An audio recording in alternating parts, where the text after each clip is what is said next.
Now few more leelas related to Tulsidas Maharaj. Along with Ramcharitamanas, Bhagavan Tulsidas has written about 12 other books also.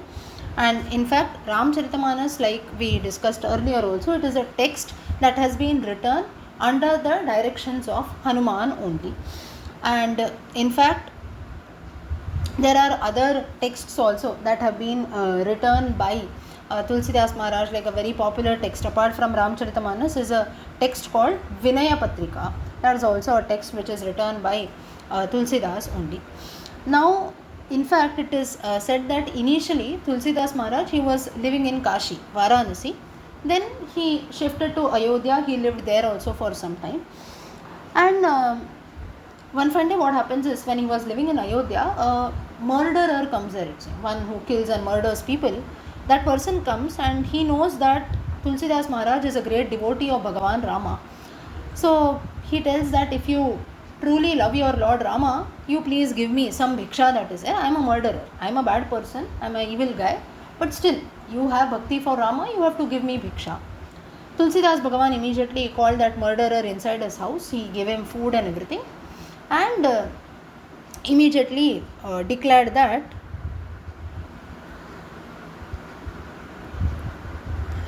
you are now a very sacred person, because the food that has been offered to you is actually a prasadam of Bhagavan Rama only. Now, after he did all this, and he immediately, Tulsidas Maharaj declared that this murderer is a very pure person from so on, all his sins have gone away and so on. The murderer, he leaves the house, he just goes away. Now, the other people who were living around, they tell and they oppose this, and they come to Bhagavan Tulsidas and says that, how can you just offer the prasadam of Rama, give food to the murderer, and immediately you declare that all the sins of this murderer are purified and so on?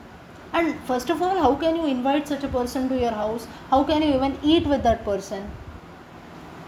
Now, all this was happening, and that's when Tulsidas Maharaj was being questioned a lot. That's when what happens is, they put a condition in front of Tulsidas saying that there is a Shiva temple nearby. Now, the Shiva temple is the Shiva of temple of Kashi. So they tell that Nandi, who is there in the temple of Kashi, that Nandi, only if he will eat food from the hands of this murderer, then only we will accept that this murderer has been purified and all his sins have gone away. So the condition was, the murderer should offer food to the Nandi of Kashi.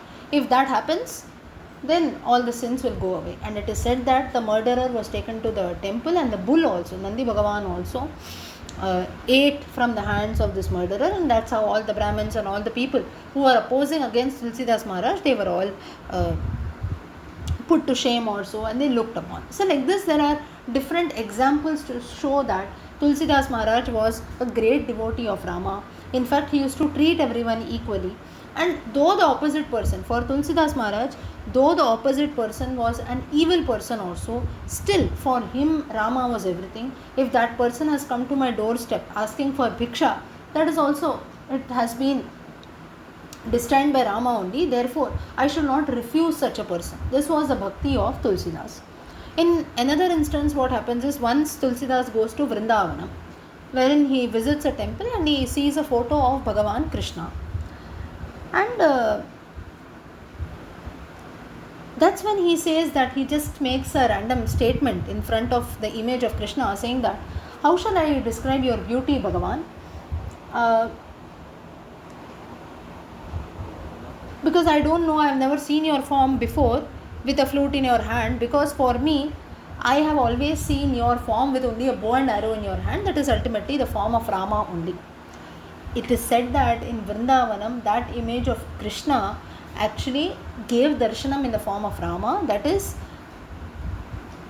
the image of Krishna seemed to be like Rama for Tulsidas, with bow and arrow in his hand. So here, the point is, Tulsidas Maharaj was not discriminating between Rama and Krishna. It was just that for him, everything around him was Rama only, in the form of bow and arrow. So even the Krishna Vigraham also seemed to be like Rama only for Tulsidas. That's the reason, by looking at the image of Krishna, he just says that, I don't know to describe your beauty, because for me, I bow down, I have always seen only Rama. your form when you take bow and arrow in your hands. And Bhagavan was so pleased with his bhakti that Krishna also stood there with bow and arrow in his hand. Now, in another instance, now there are many miracles which are told with regards to Tulsidas Maharaj. It is said that once, now in those times the Mughals, they were ruling the Delhi Empire, and that's when it is said that Tulsidas Maharaj had brought back a man from death. That is, a poor lady also, she goes and prays that to Tulsidas Maharaj that my husband is dead also by your prayers and this, that, can you bring my husband back? And that's when that person was actually brought back. He was made alive, it seems. Now this miracle which was done by Tulsidas, it actually reached the ears of the Mughal ruler who was ruling in Delhi then. So that's when he called for Tulsidas and he says that you now show me some miracle that is there. Now Tulsidas says that I have no superhuman power also, I only know Ramanama, nothing else. That's when Tulsidas Maharaj, what happens is, he immediately puts Tulsidas in jail, and he says that I will release you only if you show me a miracle. Now here what happens is, it was not actually a miracle or something very magical that was being done by Tulsidas. It was actually the bhakti or the shraddha that he had. Now here also when we talk about such things, we cannot consider this to be black magic also. Okay, Tulsidas is bringing someone back from life and such things. It is the shraddha. It is just to show the shraddha or the bhakti which Tulsidas had towards Rama. So now this emperor was none other than Akbar himself, and while he just feels that this Tulsidas has got some magical powers, superhuman powers also, and when Tulsidas does not show him the miracle, he puts him in jail, tells him that you show me a miracle, I will release you. But Tulsidas Maharaj was very happy. He prays to Hanuman in jail, and that's how the prayer that he made in jail was nothing but the Hanuman Chalisa that was done for 40 days.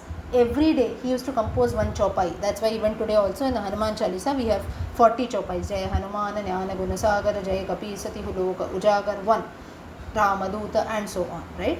And it is said that on the 40th day, Akbar was asking for a miracle. Bhagavan himself made it true.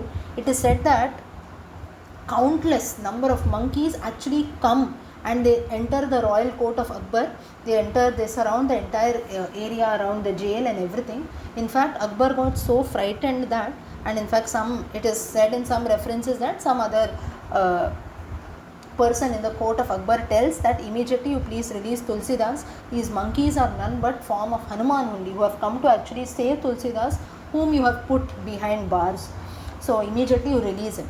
The emperor, he gets afraid of this and he asks for forgiveness to Tulsidas Maharaj. He immediately releases him, saying that I now have recognized your greatness, you please forgive me, and immediately he releases Tulsidas from jail.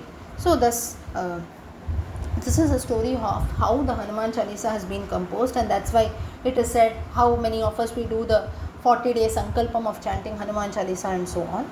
So these are all things that are done. The greatness of Hanuman Chalisa is also shown here, that Hanuman himself in the form of so many monkeys came to rescue Tulsidas, and that is the power of Hanuman Chalisa that is there.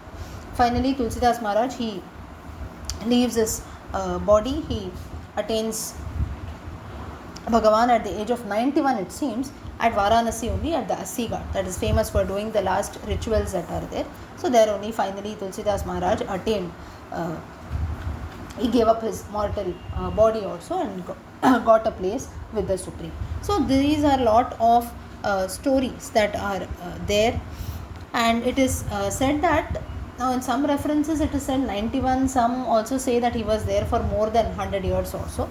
So like this, there are a lot of references that are told with regards to Tulsidas Maharaj. The greatest blessing that he has given to the world is nothing but Ramcharitamanas, Hanuman Chalisa, and so many other texts that have been composed by him.